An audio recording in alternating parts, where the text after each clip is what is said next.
Saatele lükkavad käigu sisse Swedbanki kasko- ja liikluskindlustus.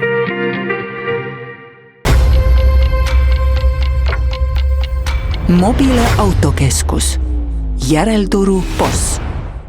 Ideaalautos on autovahetus kiire ja lihtne. Meie müügisalongis ootab sind lai valik garantiilisi vähekasutatud autosid. Rootsist tellitud auto kätte vaid 7 päevaga. Autoportaalis saad lisada müügikuulutuse tasuta.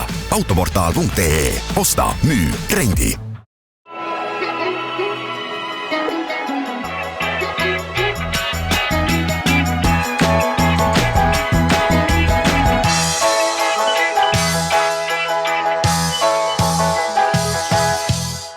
Tervist, rõõm näha ja ilusat kevade algust teile. Tänases saates teeme juttu veemotost. Võib-olla teist paljud ei teagi, et meil on Eestis väga palju nii Euroopa meistreid kui maailmameistreid ja just seda veemotoaladel. Aga sellest me pikemalt täna räägime. Aga saadet alustame siit samast Nordautost, sest ka kasutatud autodest tuleb natukene juttu. Kui vaadata kasutatud autode müüginumbreid veebruaris, siis seda oodatud tõusu ei tulnud, et kas nüüd, kui ilmad on natuke paremaks läinud, on nagu näha ka, et inimesi on rohkem liikuma hakanud? Nagu ikka näha, kevadeti rohkem liikumist autosalongides on ka sellel aastal õnneks. Ja osadel on ka kindlad soovid, aga paljud tulevad lihtsalt uudistama, kuna meil on ikkagi Eesti üks suurem sisesalong, kus sa saad soojas toas autoga tutvuda ja proovisõitu teha siis, ja kõik erinevad margid on meil siin enam healt väljas, siis nad tulevad, vaatavad, istuvad sisse, teevad proovisõitu ja leiavadki koha pealt selle kõige õigema. Kui me siin natukene ringi vaatame, siis hästi palju on Porschesid, et kas on taotluslik või see on selline kevade kuulutajad? Me oleme neid siia soetanud nii Eestist kui ka siit lähiriikidest ja kuna nende hinnad on hästi kättesaadavaks muutunud, siis sellepärast ongi neid siin omajagu palju, nii et soovitan kõigil tulla nendega tutvuma. Kas autode hinnad, kasutatud autode hinnad on pigem läinud kõrgemaks või on just see, et hind alla tulnud? Pigem on hind ikkagi alla tulnud ja selge alternatiiv uuele, nii et tulge ja me leiame teile kindlasti sobiva hinnaga auto. Kui on soov osta endale kasutatud auto, siis mida tuleks silmas pidada või mille järgi üldse valida? Silmas tuleks pidada ikkagi tema vastupidavust, tema hoolduskulusi ja kindlasti ka seda silmailu. Saan aru, et Nordauto seda muret ei ole, et pead ise kontrollima, et siin on kõik kasutatud autod juba kontrollitud, mis on suur eelis seda, kui osta mõne inimese käest tänavalt nii-öelda. Ja kindlasti meil on nad kontrollitud kindla hooldusajalooga, eelnevalt kõik vead korda tehtud ja sobi korral saab ka kindlustused ja pikendatud garantii peale, nii et puhas rõõm on siit autot osta. See Nordauto tundub juba pigem selline nagu kasutatud autode salong, selles mõttes nagu uute autode salong, et sul on siin pesula, teenindused, kõik asjad ühe katusel. Just, kõik asjad saab siit autot hooldatud, rehvid vahetatud, kindlustused, kõik asjad saab ühes kohas lahendatud, nii et tulge ainult külla.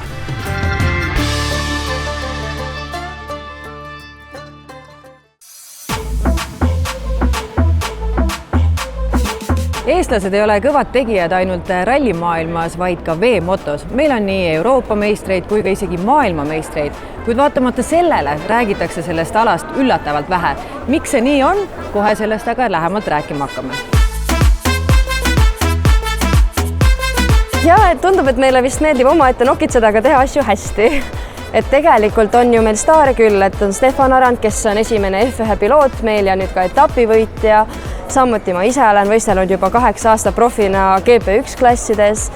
Ja ütlen, et vaikselt tuleme sinna pildi juurde, spordina ta on üliäge, on ka noori ja kui vaadata tiitlivõistluste arvu, siis on tõesti küsimus, et vau, kõige rohkem medaleid üldse spordialadel Eestist.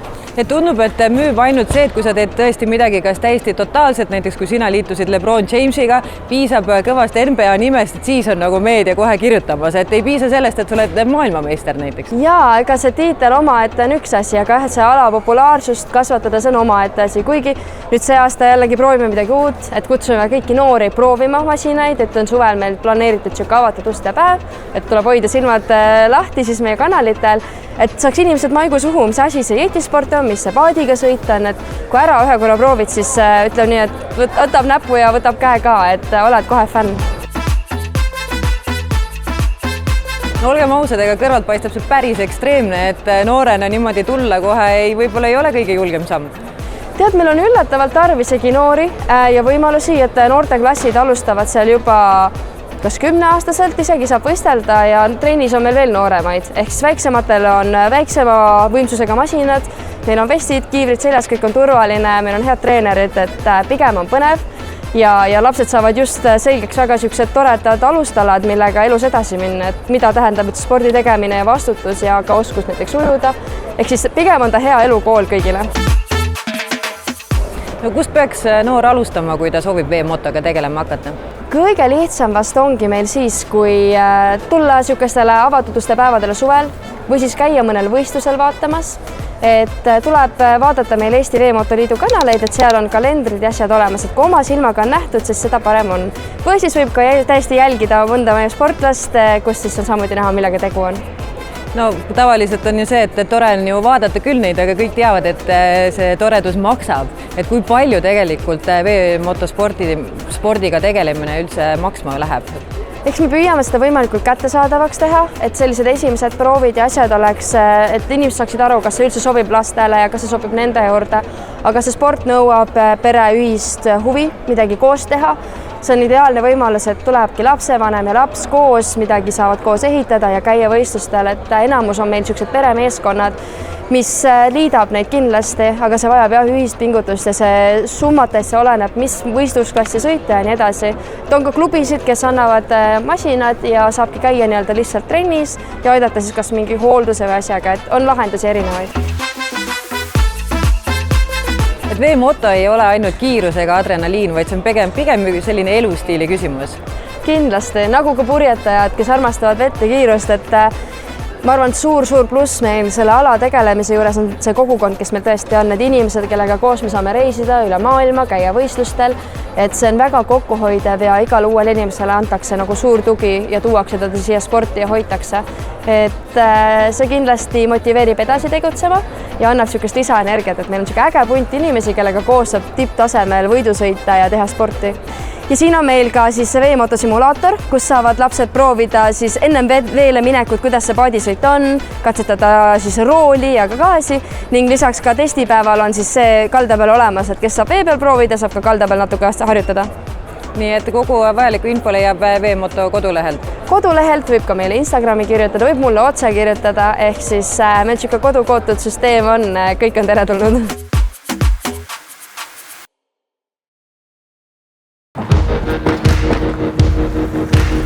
Igal aastajal on ju kindlustuste vaatenurgast ka omad probleemid, omad teemad, millega tuleb tegeleda. Ka kevad toob omad asjad kaasa. Mis need kevadised asjad teie jaoks võiksid olla? Väga sagedased asjad on tee kvaliteediga seotud juhtumid, näiteks löökaukudega seotud juhtumid ja ka hobisõidukid tulevad välja ja rohkem liiklust tähendab üleüldiselt suuremat võimalust, et midagi juhtub. On see siis klaasikahjud või mõned muud liiklusõnnetused.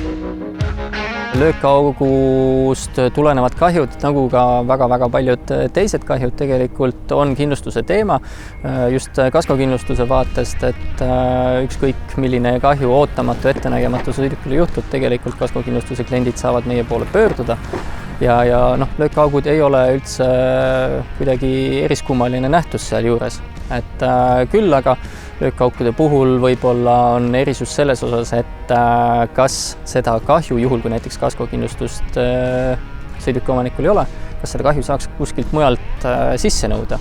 Ma olen kuulnud, et saab, aga kas ka tegelikult saab? Tee valdajalt on võimalik siis põhjendatud kulud või kahjud sisse nõuda, küll aga tõendusmaterjal peab olema väga hästi dokumenteeritud, see tähendab seda, et löökaugust läbisõidu järgselt kindlasti tuleb ära fikseerida, kus ollakse, milline on see löökauk, võimalikult hästi ära tabada, selle sügavus, selle laius, asukoht väga täpselt ja muuhulgas siis kindlasti ka see niisugune olukorra kirjeldus, et mis parasjagu tee peal siis toimus. Kas politsei kutsumine sellises situatsioonis on kohustuslik, on ta soovituslik või ta pole üldse vajalik? täna politsei väljakutsumine selliste olukordade jaoks tarvilik enam ei ole.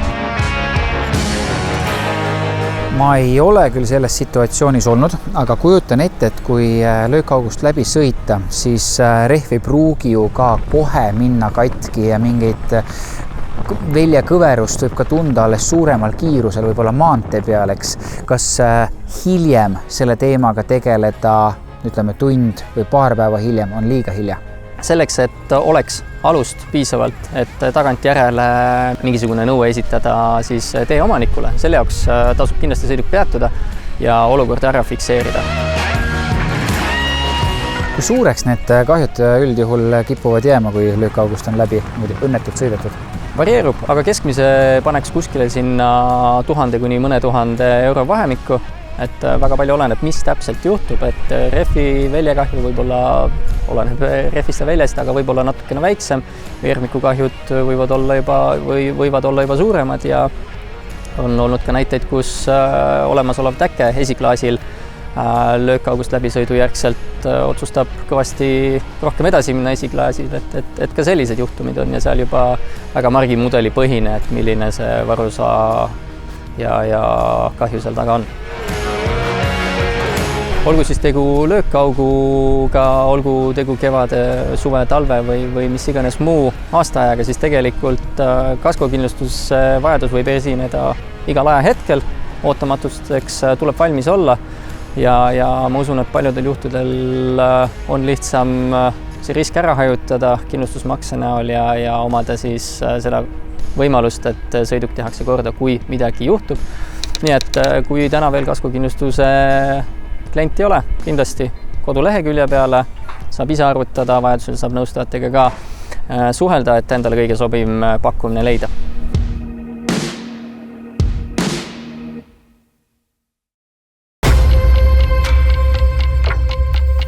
Mobile autokeskus. Järelturu boss.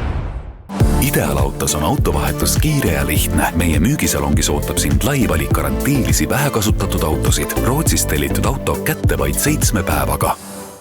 Autoportaalis saad lisada müügikuulutuse tasuta. Autoportaal.ee. Osta, müü, rendi. Sõida Swedbanki netipanka, sest meilt saad tavalisest laiema kaitsega kasko ja hea hinnaga liikluskindlustuse.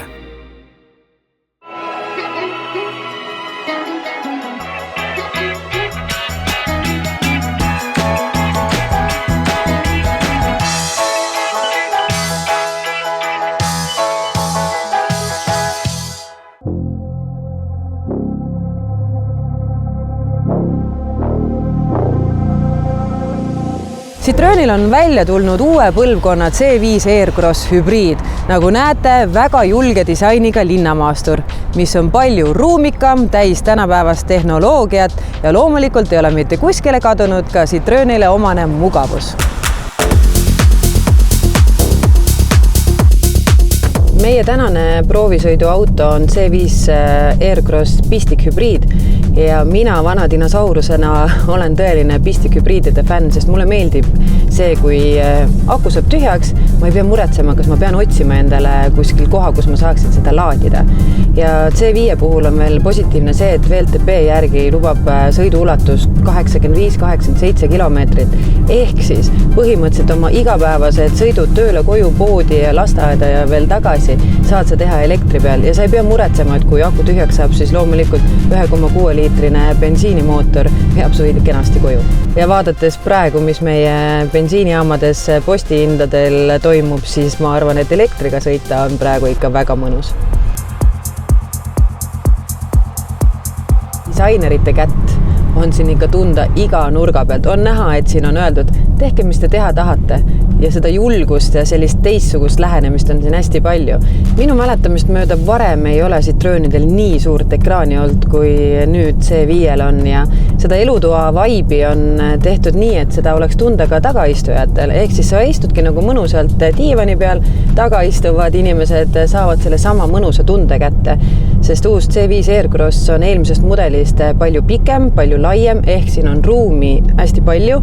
Sul on piisav ruum tagaistumiseks näiteks ees ja loomulikult sa saad oma pagasi ka kenasti ära mahutada.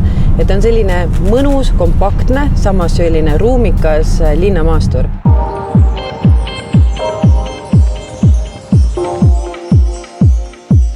Uue Aircrossi puhul mulle väga meeldib see, et siin on hästi palju nutikaid lahendusi, disainelemente, näiteks käetoed on täiesti teistsugused.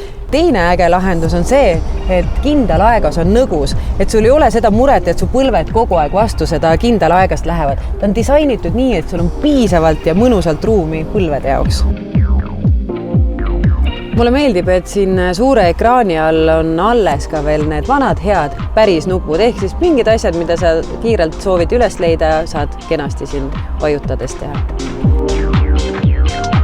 Ja näha on, et materjalide poole pealt pole siin mitte kuskil kokku hoitud. Lisaks nendele ülipehmetele istmetele on siin rohkesti kasutatud ka pehmeid materjali siin polstritena, et sellist kõva plastikut siit Citroenist ei maksa otsida. Kogu julge disaini juures jääb veel eriti silma need tuled ja need ei ole lihtsalt niisama tulelt disainitud sellised ägedad ja teistmoodi, vaid neil on ka täitsa praktiline väärtus. Näiteks elektri Aircrossi puhul sa võid isegi koguni sõidu ulatuses säästa 30 kilomeetrit tänu just sellesama tule disainile. Sõiduomaduste poolest on C5 hästi mugav. Ta on hästi pehme, vedrustus on hästi mugav, rool on hästi kerge. Jah, võib-olla kui sa tõelist sportpüssi otsid, siis selle auto puhul seda otsida ei maksa, aga liigub ikkagi väga hästi edasi. Sõiduomaduste poolest on Citroen hästi mugav. Kerged augud, mis siin tänaval on, need lähevad nagu lenneldes läbi ja seda pehmust, mugavust on siin salongis väga palju. Te võite vaadata ka meie varasemaid saateid, sest Kaspar käis sõitmas Citroen C5 Aircrossi bensiinimootoriga. Täna on meil pistikhübriid ja juba loetud kuude pärast on saadaval ka täiselektriline. Ja selle masina sõidu ulatus on üllatuslikult pea 700 kilomeetrit. Nii et ühe laadimisega pea 700 kilomeetrit, no millest me räägime. Kokkuvõttes võib öelda, et see auto on mõeldud inimesele, kes soovib mugavust, ruumikust ja näiteks oma igapäevaselt sõidud teha elektriga. Ja kellel varasemalt on millegipärast Citroeniga selline eelarvamus või lihtsalt kuidagi ei ole kõnetanud, siis soovitan kindlasti minna proovisõidule, sest ma olen enam kui kindel, et te üllatute, millise arengu Citroen vahepeal teinud on, kui palju ägedat tehnoloogiat, mugavust ja sellist kihvti välimust Citroen pakub.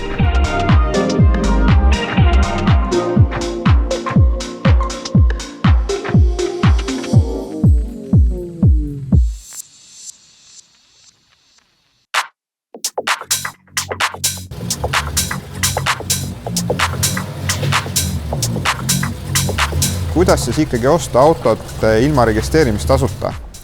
Ja selleks on tegelikult väga hea nipp, et kui valid endale auto, siis tegelikult tuleks ka vaadata, et kus liisingus ta on. Ehk et kui ma Kairi ostan näiteks sinu käest auto ja see on sul näiteks Coop liisingus, siis selle eest enam registreerimistasu ei pea maksma, sest auto omanik ei vahetu. Ja see on tegelikult kõikide teiste liisingutega samamoodi. Et kui omanik ei vahetu, siis registreerimistasu maksta ei tule. Ja vaadates registreerimistasusid, need on ju päris muljetavaldavad numbrid, et see sääst on päris suur. Jaa, et see sama Mercedese buss siin näiteks, sellel on 3800 eurot on registreerimistasu, et on päris märkimisväärne osa auto maksumusest. Ehk et mõistlik oleks see kokku hoida, kui on võimalik. Et tasub ikka vaadata selle pilguga ka, et üks asi, et milline auto sulle sobib ja ka seda, et millises liisingus ta on. Jaa, et see on üks selline koht, mis on täna võimalik ära kasutada. Kas inimesed täna nagu teavad ka seda võimalust, et nad pigem vaatavad selle pilguga, et kui mul on näiteks Swedbankis on liising, siis ma vaatan seda autot, mis müügis on ka, mis oleks Swedbanki liisingus? Jaa, seda iga päev aina rohkem küsitakse ja see on aina rohkem inimeste teadvusesse jõudnud, et selline võimalus on olemas. Me oleme viimasel ajal hästi palju autodest rääkinud, aga kevad tähendab natuke ka seda, et mootorrattad hakkavad tänavale ilmuma. Et kas autoportaalis mootorratastele ka üldse koht olemas on? Jaa, nii nagu läksid ilmad ilusaks, tulid ka esimesed kaherattalised tänavale ja me olemegi autoportaalis natuke ka selle nimel tööd teinud, ehk nüüd mototehnika sisestamine oleks märkimisväärselt lihtsam.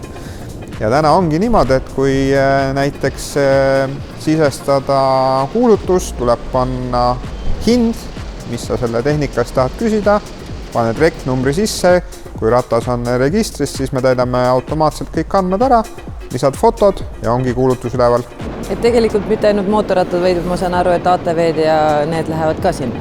Jaa, et teiste tehnikatega täpselt sama lugu, et kui on registris, on täitmine märkimisväärselt lihtsam, kui registris ei ole, siis on vaja natuke linnutada.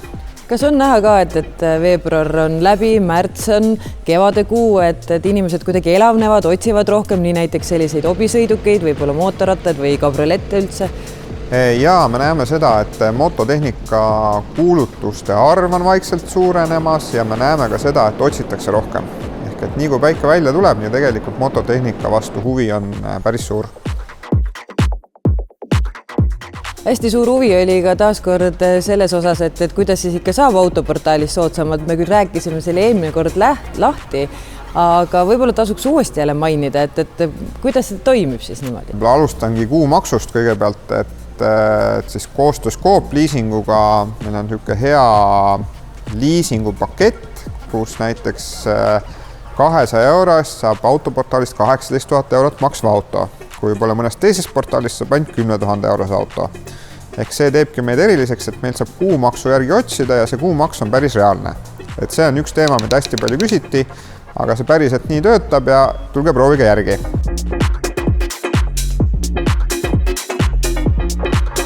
Meilt küsitakse ka palju seda, et kas endiselt on veel autoportaalis kuulutamine tasuta või see ilus aeg on mööda saanud?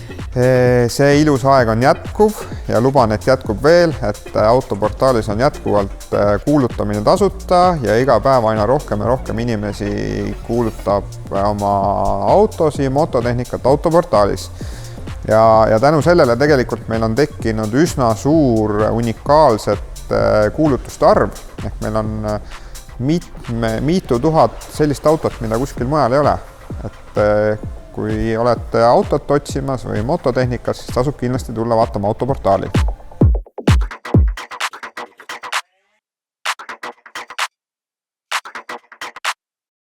Kevade esimene saade on hea ära lõpetada siin ilusa kabrioleti taustal, aga teil soovitan ikka silma peal hoida meie sotsiaalmeediakanalitel, näiteks ka YouTube'il, sest tihti paljud lood on palju pikemalt sealt järelvaadatavad.